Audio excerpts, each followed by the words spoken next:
Hi everyone, this is Spectre P. Welcome to SpecterAI. This is the fourth video in our Quantum Security series. In this video, we're going to look at how a quantum computer actually carries out an attack. Not the headlines, not the hype. The real mechanisms that let a quantum adversary move through a search space in ways classical machines simply can't. Quantum attacks behave very differently from traditional brute force.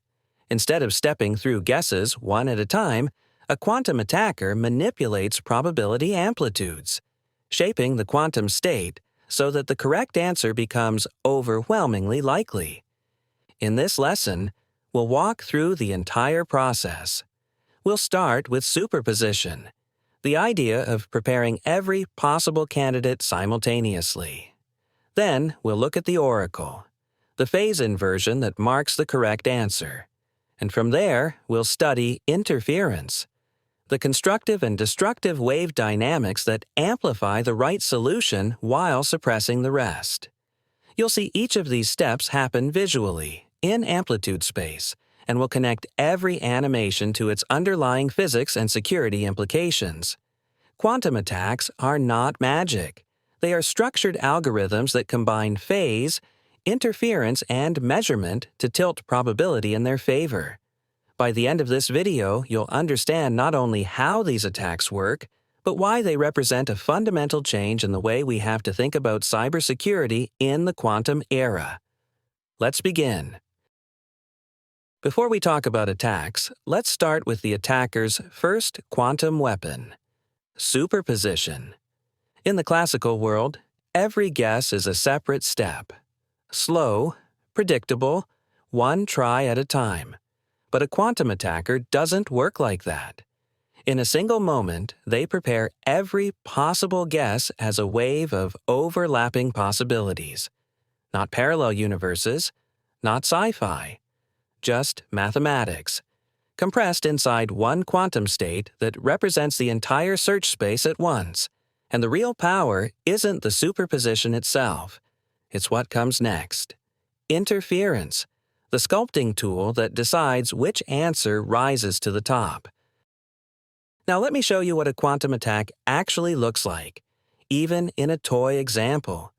This engine is scanning a tiny key space, just 16 possible 4-bit keys.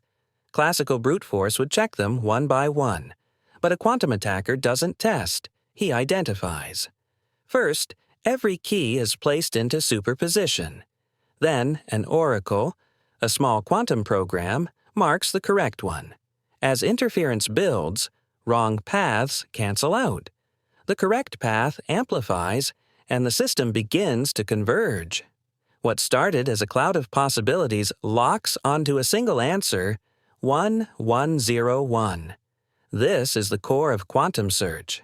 And Grover's algorithm takes this simple idea and scales it from tiny toy keys to real-world password spaces that classical machines could never finish in time. See our previous video for a detailed description of time and energy quantum advantage. What you're seeing here is the actual mechanism that gives a quantum attacker an advantage: interference. Each of these glowing curves represents the probability amplitude of a different possible key in our small 4-bit example. The dimmer neon waves correspond to incorrect keys. The bright cyan laser wave represents the correct key, 1101. In a quantum algorithm, these amplitudes are complex numbers. Their height and their orientation determine the probability of measuring that particular state. In the first part of the animation, all of the waves are oscillating together. This is the uniform superposition created by the Hadamard layer. At this stage, every key is equally likely. The attacker hasn't gained an advantage yet. Now, watch the cyan wave closely. When it suddenly flips vertically and shifts to gold, that's the oracle's phase inversion.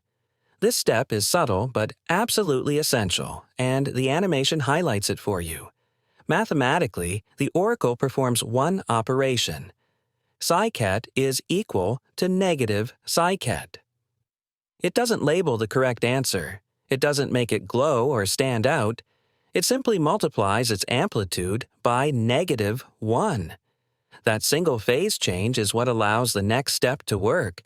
As soon as the inversion is complete, the wave returns to its original cyan color, because the algorithm isn't done marking the answer. The algorithm is now preparing to amplify it.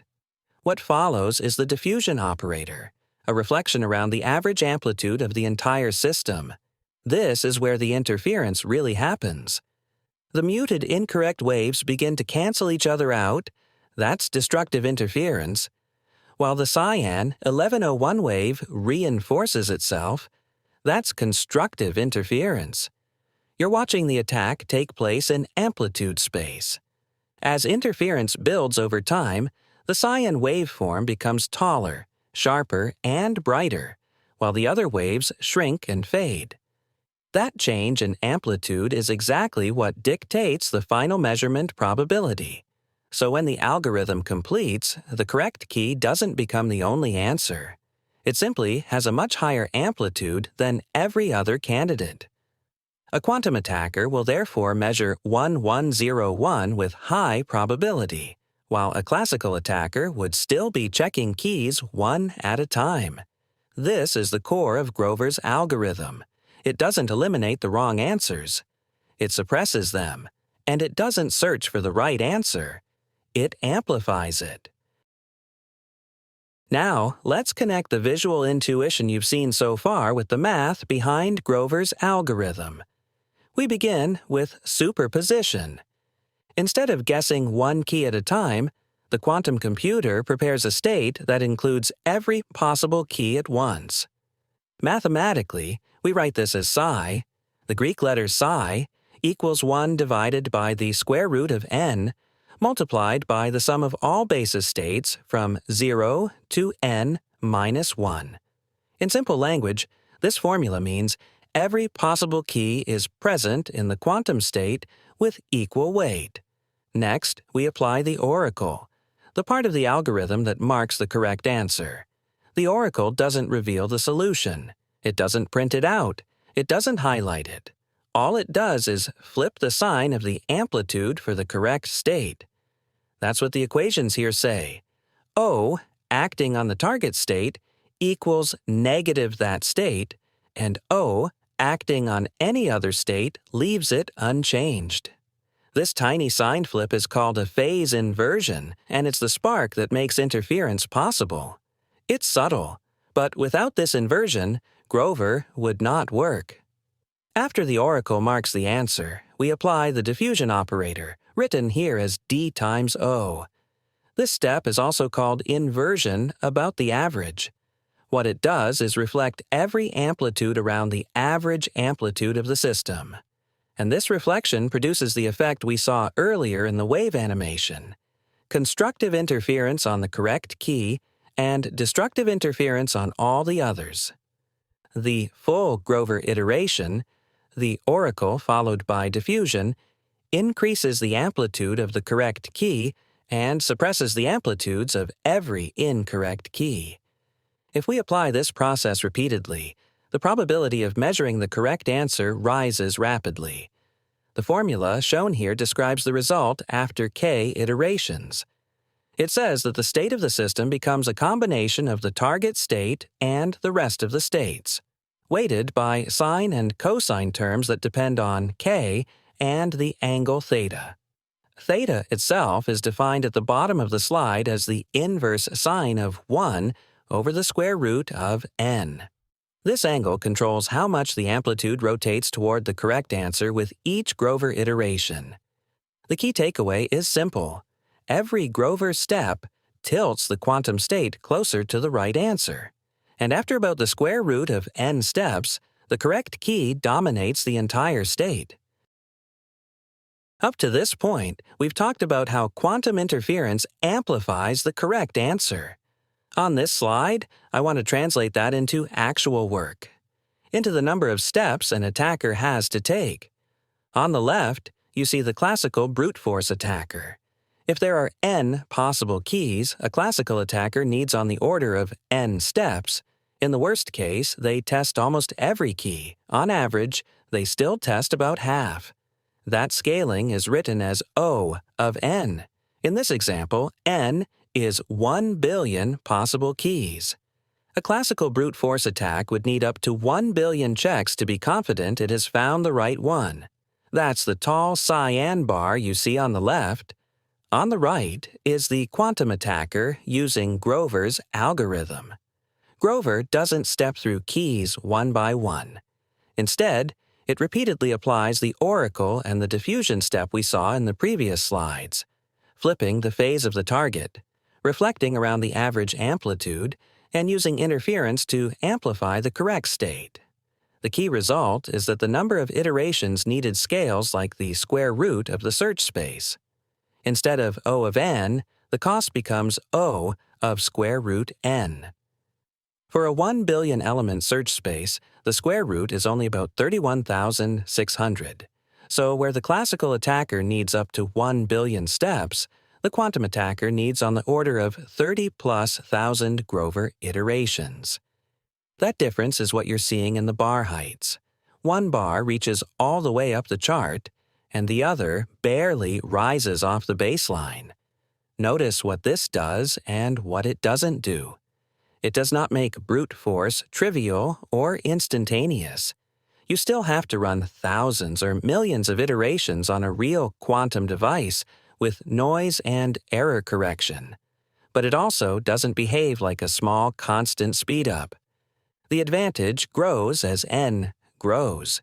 If we doubled the size of the search space, a classical attacker's work would roughly double. A quantum attacker's work would only increase by a factor of about square root 2, roughly 40%.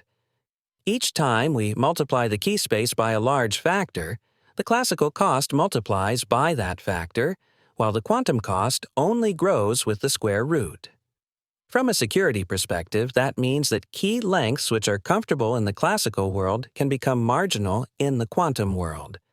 To compensate for Grover's quadratic speedup, symmetric key sizes need to be roughly doubled to keep the same brute force resistance.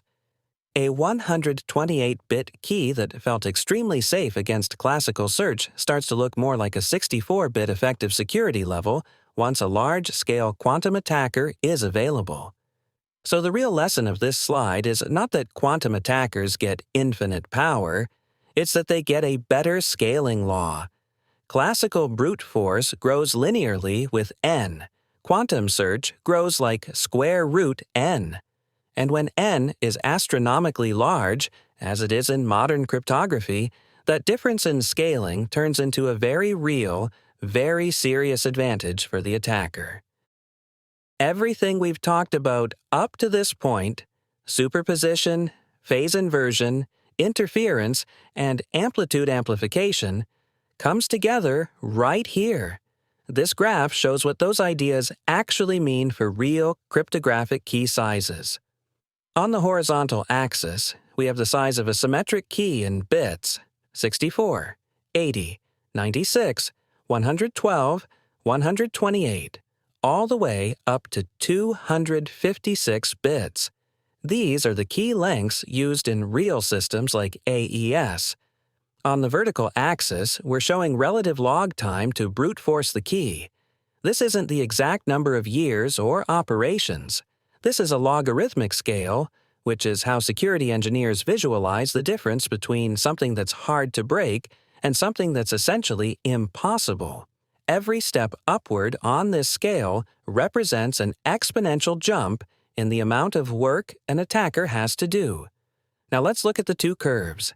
The cyan curve represents classical brute force. For a symmetric cipher, the amount of work required is proportional to the size of the key space, which grows as 2 to the power of the key length. That's why this curve rises so steeply. Each additional bit doubles the classical work factor. Moving from 128 bits to 129 bits doesn't increase security a little bit. It doubles it. Moving from 128 to 256 bits doesn't make brute force twice as hard. It makes it 2 to the 128th power times harder. Now compare that to the gold curve.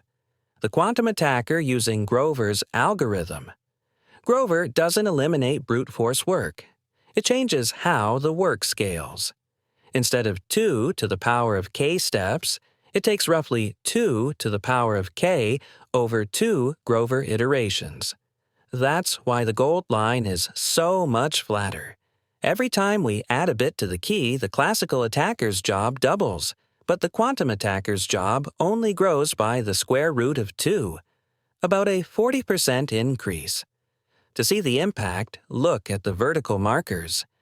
At 128 bits, which is the default AES 128 security level, the classical curve already places the brute force cost far into the infeasible region, well beyond the age of the universe.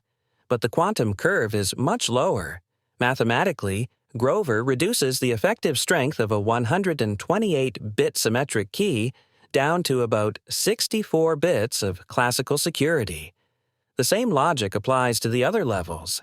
AES 192 drops to roughly 96-bit effective security, and AES 256 drops to roughly 128-bit effective security.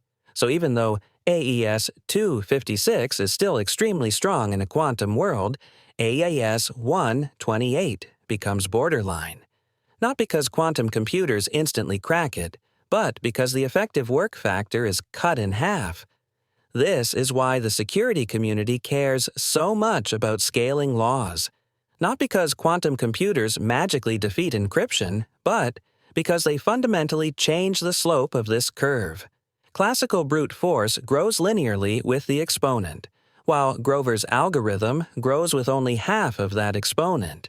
When your threat model assumes an adversary with a quantum computer, the difference between these two lines is the difference between safe and unsafe. And this is exactly why NIST doubled symmetric key lengths in their post-quantum security recommendations. Doubling the key length restores the lost exponent in Grover's algorithm and puts the effective quantum security level back to where it needs to be. In short, Grover's algorithm cuts effective key strength in half. This is why NIST doubled symmetric key lengths. Now, let's walk step by step through the smallest possible example of Grover's search algorithm. This is a 4-state search, and it shows every part of Grover in a way that even a beginner can understand. But the math is still exact. We're going to search through 4 possible basis states. These are the quantum states 0, 0, 0, 1, 1, 0, and 1, 1.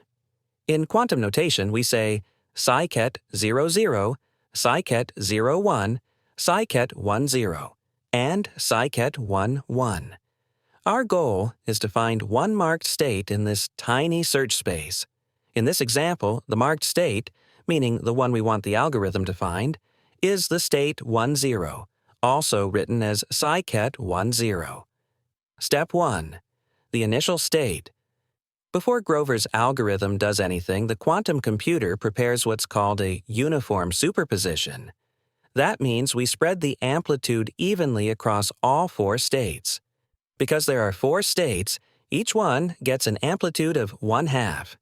Written out in Keat notation, the initial state is psi0 equals 1/2 times the quantity, psiket 0, 0 plus psiket 0, 1 plus psiket 1, 0 plus psiket 1, 1. If we write that as a simple 4-entry column vector, it looks like the second equation below. The little t indicating it's a column. All 4 states start equally likely. They all share the same amplitude. Step 2. The oracle. The oracle is a small quantum program whose only job is to flip the sign of the amplitude of the marked state. In this example, the marked state is psiket 1, 0. So the oracle does this. O acting on psiket 1, 0 equals negative psiket 1, 0. And O acting on psiket x equals psiket x for all other states x. In other words, the marked state gets a minus sign. Nothing else changes if we apply the oracle to our initial vector. The third entry, the entry for psiket 1, 0, becomes negative. So after the oracle step, the state becomes the vector shown in the fourth equation below. This sign flip is the key ingredient that allows interference to work later.